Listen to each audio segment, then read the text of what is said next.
Bismillahirrahmanirrahim. Assalamualaikum warahmatullahi wabarakatuh.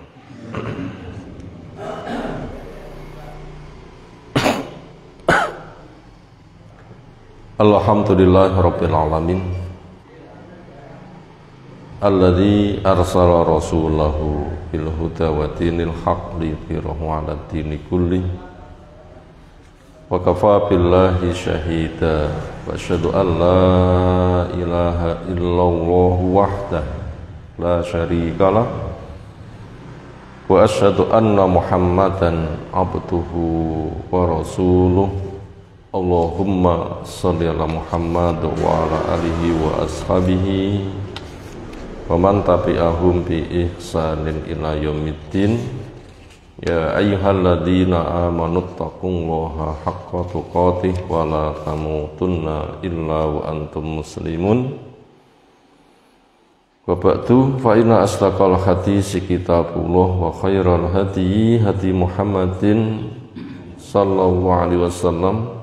Syarrul umuri muhdatsatuha fa inna kulla muhdatsatin bid'ah wa kulla bid'atin dhalalah wa kulla dhalalatin finnar. Ayyuhal ikhwah, azza subhanahu wa ta'ala. Insyaallah kita masuk hadis ke-47 dari matan kitab Al-Jami', bab-bab bagian akhir dari kitab Bulughul Maram oleh Al-Hafidz Ibnu Hajar Al-Asqalani rahimahullahu ta'ala, bab tentang ar-rahab min masawi'il akhlaq, waspada dari tingkah laku yang tercela, akhlak yang tercela. Di antara bentuk akhlak yang tercela adalah riya. An Mahmud ibn Labid radhiyallahu anhu qala bersabda Rasulullah sallallahu alaihi wasallam, inna sesungguhnya akhwafa ma akhafu, paling menakutkan apa yang saya takutkan, alaikum menimpa pada kalian, asyirku al-asgharu, syirik kecil. Ketika ditanyakan apa itu, jawabnya ar-riya. Akhrajahu, mengeluarkan hadis ini Ahmadu, Imam Ahmad rahimahullahu ta'ala, bi sanadin hasan, dengan rangkaian para perawi yang baik, sah untuk menjadi hujjah, dalil bimbingan orang beramal. Pelajaran yang bisa kita dapatkan dari hadis di atas, pertama kita akan mengenal apa arti riya. Dari kata ro'a yara riya'an, ru'yatan. Secara bahasa adalah pandangan, itu pandangan mata. Dan semisal ru'yatul hilal, memantau munculnya hilal dengan pandangan mata. Kalau didefinisikan, apa takrifnya? Ada 3 unsur sehingga nanti akan menjadi riya. Pertama, amal soleh, artinya orang beramal soleh. Unsur kedua, ditampakkan sehingga orang lain bisa melihat. Yang ketiga, mencari pujian.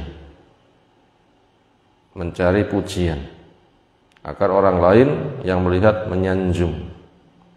Itu ada 3 unsur. Bila ketiganya sudah berkumpul, namanya riya. Yaitu seseorang sedang beramal soleh, membaca Quran, sholat, dan semisal, dan itu ditampakkan orang lain tahu.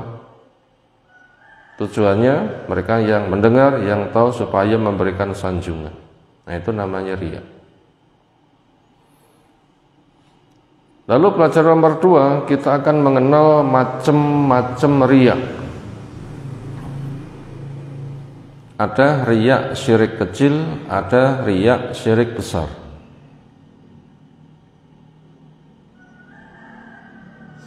Itu macamnya. Riyanya orang Islam, riyanya orang beriman, yang dia yakin akan ketauhidan Allah, kerasulan Rasul Muhammad SAW. Dia jelas ingin berislam, ikrar 2 kalimat syahadat. Dia belajar agar nanti aman neraka, masuk ke dalam surga.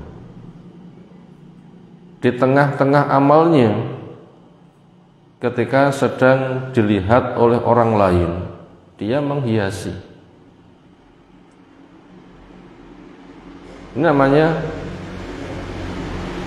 masuk kategori syiriknya syirik kecil.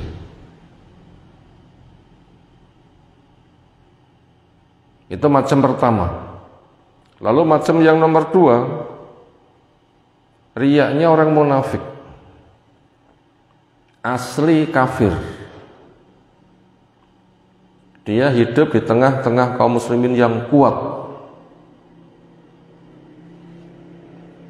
sehingga kekafirannya terancam mati. Sementara dia nggak mau mati, mau masuk Islam nggak ada keinginan, mau bertahan hancur. Sementara dia nggak mau hancur. Nah, disitulah dia bikin tingkah, bikin sandiwara, bikin rekayasa. Bagaimana dia bisa mempertahankan kekafirannya di tengah kaum muslimin? Akhirnya dia pura-pura. Makanya dia ikrar 2 kalimat syahadat memang untuk mengelabui. Dia sholat untuk mengelabui. Zakat, puasa, haji untuk mengelabui. Sedekah sampai ikut jihad untuk mengelabui, ben dianggap bolo. Akhirnya dia itu berwajah 2. Ketemu orang kafir, memang asli kafir. Ketemu Islam berpura-pura, ketemu orang Islam berpura-pura. Maka kalau begitu, dia melakukan amal soleh, ditampakkan memang untuk cari pujian. Aku ben dianggap podo-podo wong Islam, dianggap konco, dianggap dulur, dianggap saudara. Ada apa-apa nanti mendapatkan bagian.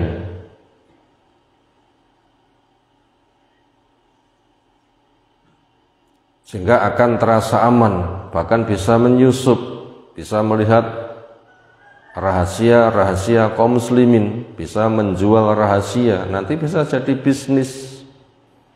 Karena orang kafir butuh tahu rahasianya, dia tahu, akan diberitahukan, dapat bayaran.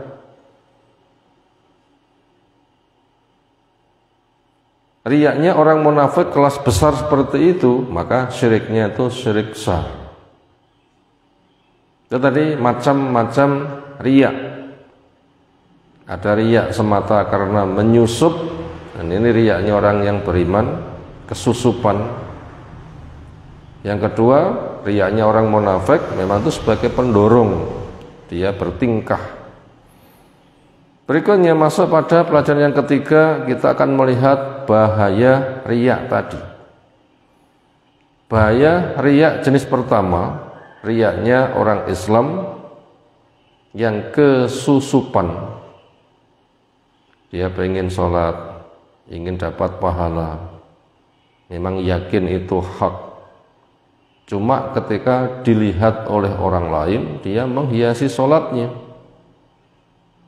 Jadi di situ kesusupan, pengen disanjung. Ini dibagi menjadi 2. Apabila dia sadar kesusupan, wah ini bahaya, kemudian dia hentikan. Gak boleh minta sanjungan, batal nanti amalmu. Hatinya berlindung, ya Allah lindungi saya dari kesyirikan. Riya yang sedang muncul ini, lawang ibadah kok cari sanjungan, kan tidak benar, mestinya cari ridho Allah. Ya Allah hilangkan rasa yang menyusup ini. Apabila bisa mengendalikan sehingga bisa hilang rasa pengen disanjung yang menyusup tadi, maka amalannya sah. Tapi apabila menyusup tadi dibiarkan, akhirnya semakin hias-hiasi, semakin cari perhatian, orang memandang semakin menyanjungnya, maka dia semakin bangga. Di kala itu amalnya batal. Tapi yang sedang dikerjakan saja, misalnya sholat malam rakaat pertama gak ketahuan orang, salam pertama gak ketahuan orang, masih bagus. Lalu masuk pada salam yang kelima ada orang tahu, lalu dia menghiasi diri disanjung, maka yang batal itu salam yang kelima tadi. Lainnya masih sah. Yang kelima, salam yang kelima tadi yang kesusupan gak dibuang, dibiarkan, ingin disanjung, itu yang batal. Tapi yang lain itu masih sah. Yang batal yang kesusupan, yang dia tidak menghilangkan tadi. Ini bahaya riya jenis pertama karena kesusupan. Kemudian bahaya riya jenis kedua, riyanya orang munafik. Riyanya orang munafik. Karena memang yura'unan nasa, mereka memang bekerja keras untuk berpura-pura agar manusia memandang, menyanjungnya, yang mereka itu yukhati'unallaha walladzina amanu, menipu Allah, menipu orang yang beriman. Kafir berpura-pura masuk Islam, maka itu adalah termasuk syirik besar. Termasuk syirik besar, riyanya orang munafik. Termasuk syirik besar, itu amat sangat membahayakan. Yang kita tahu apa resiko syirik besar? Pertama, amalnya batal, gak diterima. Yang kedua, dosanya gak diampuni. Yang ketiga, apa yang pernah ia kerjakan dari ketaatan hapus ketika diputuskan hisab. Yang keempat, maka pasti neraka. Lalu yang kelima, gak ada penolong ketika kecebur neraka. Lalu yang keenam, pintu surga tertutup untuk dia. Berikutnya kita masuk pada pelajaran yang keempat, kadar bahaya riya. Ada beberapa keterangan tentang kadar beberapa riya. Pertama, barang yang menakutkan paling ditakutkan, wis ngedeni paling ngedeni. Ini menunjukkan bahaya yang sangat besar. Di situ lafaz hadis ada inna, menunjukkan penguat. Akhwaf itu isim tafdil, menunjukkan sesuatu memiliki makna paling. Sudah takut, menakutkan, paling menakutkan. Ngeri kalau begitu. Orang beribadah pengen dilem, cari kedudukan. Ketika jihad biar dikatakan pahlawan, itu yang memang ia cari. Berderma biar dikatakan dermawan, itu yang ia cari-cari sanjungan. Ketika dia punya ilmu, untuk dikatakan oleh orang-orang, wah itu ahli ilmu, itu yang memang ia cari. Makanya neraka pertama kali dinyalakan untuk membakar orang seperti itu. Ini kan bahaya sekali. Barang bahaya yang paling membahayakan, barang menakutkan, paling menakutkan. Makanya kita wajib selalu beristiadzah pada Allah Ta'ala. Allahumma inni a'udzubika an usyrika bika wa ana a'lam wa astaghfiruka bidzambil ladzi la a'lam. Ya Allah, saya memohon perlindungan kepadamu dari syirik yang saya tidak tahu, dan ampuni bila saya enggak sadar. Lalu bahasa yang kedua itu adalah bahayanya lebih bahaya daripada bahayanya Dajjal. Fitnah dunia yang paling bahaya apa? Bahayanya Dajjal, termasuk tanda kiamat besar, munculnya di akhir zaman. Kayaknya sekarang kita belum jumpa Dajjal, manusia bentuk asli nanti akan keluar. Itu amat sangat bahaya sekali. Itu riya itu lebih gede daripada itu. Kenapa? Riya sudah ada detik ini buat yang kesusupan, tapi Dajjal belum tiba. Lebih bahaya kalau begitu. Kemudian ancaman Dajjal paling-paling hanya merampas fisik, merampas harta, hendak membunuh, paling-paling begitu. Dajjal nggak bisa memasukkan orang ke neraka, tapi riya bisa menyeret orang ke surga, neraka. Bahaya kan? Amat sangat bahaya. Berikutnya pelajaran yang kelima, cara menanggulangi dari riya. Yang pertama, perkokoh iman dengan ilmu. Kalau kita nggak cari ilmu, nggak semakin tambah pengetahuan, nggak semakin kenal kepada Allah, nggak semakin tertarik kepada surga, nggak semakin ngeri dengan neraka, ilmu membimbing ke sana. Ya iman nggak bisa kokoh. Tapi apabila orang itu cari ilmu, semakin kenal Allah, semakin kenal indahnya surga, semakin tertarik, semakin kenal ngerinya neraka, semakin takut, semakin kenal bahayanya riya, semakin menjauh, nanti imannya semakin kokoh. Makanya harus cari ilmu, teman yang baik. Makanya kalau ada kajian ikuti. Kenapa? Ya memang bukan untuk kepentingan yang ngaji, kepentingan orang yang punya butuh. Ya sementara ilmu itu masing-masing dari kita itu butuh. Allah merintahkan fa'lam, kamu wajib tahu, itu masing-masing orang itu perintah. Itu cara memperkokoh ilmu syar'i. Ini cara menanggulangi pertama dari bahaya riya adalah perkokoh ilmu agar imannya semakin kuat. Nomor dua, cara menanggulangi sadar akan bahayanya riya. Sadar akan besarnya bahaya riya. Kalau sudah ngerti bahayanya sangat mengerikan. Wah ternyata ngedeni ya bahayanya, luar biasa ya. Sadar itu bahayanya besar, dia nanti akan lari. Itu cara menanggulangi yang kedua. Lalu cara menanggulangi yang ketiga, bahwa menyadari pujian makhluk itu bersifat abstrak. Pujian makhluk itu pol-pol itu hanya ucapan, wah luar biasa, masya Allah hebat. Kan cuma gitu saja kan? Apa lebih daripada itu? Tambah kaya, dijamin surga, gak ada kan?